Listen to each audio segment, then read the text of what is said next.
শিক্ষার্থীদের ডাকা অসহযোগ আন্দোলনের আজ প্রথম দিনের সকাল। সপ্তাহের প্রথম দিন, প্রথম কর্মদিবস রবিবার। খুব কর্মব্যস্ত দিন শুরু হয় সাধারণ মানুষের।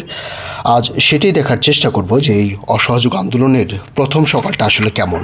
আমার এই ভিডিওগুলো ধারণ করা হয়েছে সকাল 8টা থেকে 8:30টার মধ্যে। এটি হচ্ছে যে চিত্রটি আপনি দেখছেন, এটি হচ্ছে দক্ষিণ বনশ্রী এলাকার। গতকাল এই এলাকায় প্রচুর মানুষ নেমেছিল। এখন যেটি দেখছেন এটি হচ্ছে মেড়াদিয়া এলাকার বনশ্রীর মেড়াদিয়া বাজারের যে জায়গাটা, এই জায়গাটির দৃশ্য এটি, এবং এটি একটি বাস স্ট্যান্ড। এবং এখানে গণপরিবহন একেবারেই দেখতে পাচ্ছেন। আমি এখানে 3-4 মিনিট অপেক্ষা করেছিলাম, এবং ওই যে ওই পাশে দেখা যাচ্ছে প্রচুর মানুষ অপেক্ষা করছেন গাড়ির জন্য, পাচ্ছেন না। তারা আসলে হয়তো কাজে, জরুরি গুরুত্বপূর্ণ কাজে বের হয়েছেন, কিন্তু গাড়ি পাচ্ছেন না। এবং রাস্তাঘাট গণপরিবহন মুক্ত তুলনামূলক অনেক বেশি।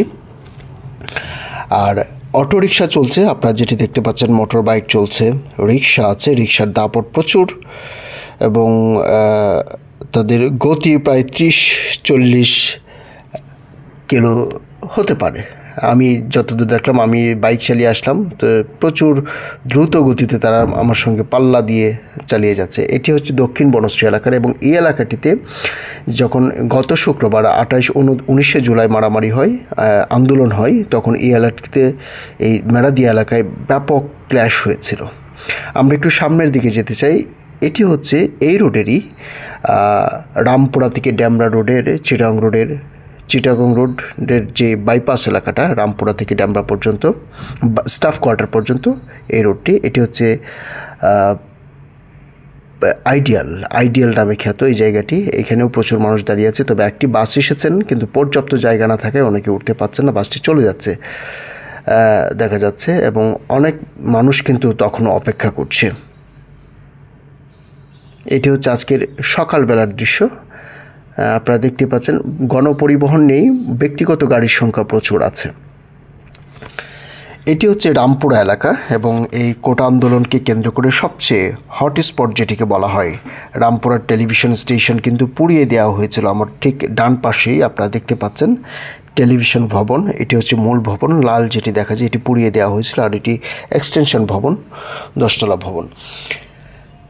এই জায়গার রাস্তাঘাটও ফাঁকা, এবং আমরা দেখছি ভবনের ভিতরে পুলিশদেরকে নিয়ে তাদেরকে বলা হচ্ছে আজকে তাদের দায়িত্ব পালন কীভাবে করতে হবে। এবং এই যে চলতি পথে আমি আসলাম সকাল থেকে, কোথাও কিন্তু কোনো ধরনের পুলিশ দেখি নাই, বিজিবি নাই, আর্মি নাই, আইনশৃঙ্খলা রক্ষাকারী বাহিনী কেউ নাই। এবং রাস্তাঘাটের দৃশ্যটা আপনারাই বুঝতে পারছেন আসলে পরিস্থিতিটা কি এই রামপুরা এলাকার। আমি একটু সামনে বাড়ালাম, ব্রিজের থেকে একটু নিচে, এবং এইখানে দেখলাম যে প্রচুর মানুষের জটলা। তারা অপেক্ষা করছেন আসলে গণপরিবহনের জন্য। যেহেতু আজকে প্রথম কর্মদিবস, অনেকের অফিস হয়তো ছুটি দেয়নি, সেই অসহযোগ আন্দোলনটাকে হয়তো সাড়া দেয়নি, তাদেরকে অফিসে যেতে হচ্ছে, সেই কারণে তাদের এই ব্যস্ততাটা একটু বেশি। যেটি বলছিলাম, এই রামপুরা এলাকায় কিন্তু প্রচুর ক্ল্যাশ হয়েছিল, এবং এই আমি যেটি দেখেছি এই আন্দোলনের সময়টায়, এবং এখানে পুলিশ, বিজিপি, তারপর যখন সেনা মোতায়েন হলো, তখন সেখানে সেনাদের একটা টিম, টহল টিম সব সময় থাকতো। এবং এই রামপুরার যে বিটিভি ভবন, সেটিও কিন্তু পুড়িয়ে দেওয়া হয়েছিল, দুর্বৃত্তরা পুড়িয়ে দিয়েছিল।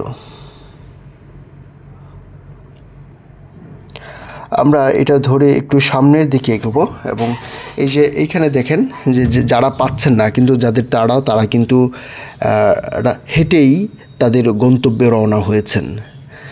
তারা কতক্ষণ ধরে বাসের জন্য অপেক্ষা করবেন সেটা আসলে তারা ভাবতে চাচ্ছেন না, হেঁটেই চলে যাওয়ার চেষ্টা করছেন। এই যে লোকটিকে দেখতে পাচ্ছেন, উনি আসলে অনেক দূর থেকে এসেছেন, সেই সায়দাবাদ এলাকা থেকে, এবং ভেঙে টেম্পো ধরে এই পর্যন্ত এসেছেন 3বার।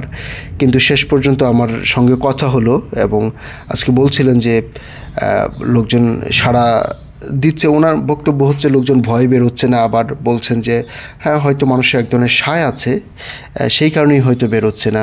আবার গণপরিবহন যদি অগ্নিসংযোগ করে সেই ভয় আছে, সেই কারণে গণপরিবহনের সংখ্যাটাও কম। তবে এই ভাইয়ের সঙ্গে আমি আসলে একটু কথা বলেছি, এবং তার কাছে বোঝার চেষ্টা করেছি ওনার যে পরিস্থিতিটা কেমন তাকে আমি আমার বাইকে তুলে নিলাম, লিংক রোড পর্যন্ত তাকে নামিয়ে দেবো। এই জায়গাটি একটু স্পিড করা হয়েছে, লম্বা ভিডিওটা ছিল, সেই কারণে তাদের একটু স্পিড বাড়িয়ে দেওয়া হয়েছে। এবং উনি যেটি এই লিংক রোড আসা যাওয়ার পর্যন্ত যেটি জানালেন যে উনি সায়দাবাদ থেকে এসেছেন, কোথাও কোনো গাড়ি পাচ্ছেন না, বহু চেষ্টা করেছেন, ভেঙে ভেঙে এসেছেন, এখন আমি লিফট দিচ্ছি তাকে। এবং আমি অবশ্য এই সুযোগে তার পিছন দিয়ে যে আমি বাইকের পিছনে বসে তিনি ভিডিওটা করলেন। আপনারা কিন্তু দেখতেই পাচ্ছেন যে রাস্তার পরিস্থিতিটা কী, মূল উদ্দেশ্য যেটা আসলে এই ভিডিওটা করার সকালবেলার, যে আজকে অসহযোগ আন্দোলনের প্রথম দিনের প্রথম সকাল কী চিত্রটা আসলে আপনারাই দেখতে পাচ্ছেন। আমার আসলে বলার কিছু নেই, প্রত্যেকটা জায়গায় স্টেশনেই কিন্তু প্রচুর মানুষ হেঁটে যাচ্ছে, গাড়ি পাচ্ছে না, তারা গাড়ির জন্য অপেক্ষা করছে। একই প্রশ্ন আসতে পারে, তাহলে কি মানুষ কি এই অসহযোগ আন্দোলনের সাড়া দিচ্ছে না, যে যারা রাস্তায় নেমে আসলো অফিসে যাওয়ার জন্য? এই প্রশ্ন হয়তো করতে পারেন অনেকেই। তিনি হয়তো এই জায়গাতেই লিংক রোডে, হ্যাঁ এই জায়গাতেই উনি নেমে যাবেন। এবং এইটি হচ্ছে আপনাকে দেখাচ্ছে, এটি হচ্ছে নতুন বাজার এলাকা রাজধানীর, এখানে হচ্ছে ডিপ্লোম্যাটিক জোন। এবং এই জায়গায় কিন্তু প্রচুর ক্ল্যাশ হয়েছিল, এবং সব জায়গায় যখন সেনাবাহিনী উঠে গেছে তখনও কিন্তু এই জায়গায় সেনাবাহিনী ছিল, এবং সন্ধ্যার পরে এখানে নামে। এরপরে আমরা একটু সামনে আগাই, এটি হচ্ছে কুড়িল বিশ্ব রোড। কুড়িল বিশ্ব রোডের চেহারাটা আপনারা দেখছেন, একেবারে কি বলবো, গণপরিবহনের সংখ্যা তো দেখাই যাচ্ছে না, খুব অল্প, কিছুক্ষণ পর পর আসছে। এটি হচ্ছে কুড়িল ফ্লাইওভার থেকে বিমানবন্দরের যে সড়কটি, সেই সড়কের দৃশ্য। সকাল 8টার দিকে, আসলে রবিবার যেহেতু শুক্র শনি 2 দিন বন্ধ, সকাল 8টার দিকে প্রচুর রাস্তায় যানজট থাকে, ট্রাফিক থাকে, প্রচুর গাড়ি বের হয়, অফিস আদালতে যায় সপ্তাহের প্রথম দিন। কিন্তু এই আর এক্সপ্রেসওয়ে পাশে বন্ধ, হ্যাঁ, যার ফলে রাস্তায় গণপরিবহন কিন্তু কয়েকদিন ধরে অনেক বেশি দেখা যাচ্ছিল, যানজট হচ্ছিল। কিন্তু আজকের দৃশ্যটা একেবারেই ভিন্ন। এখন অসহযোগ আন্দোলন সফল নাকি বিফল, সেই প্রশ্নের উত্তর হয়তো আপনারাই দেবেন। এই ছিল আজকের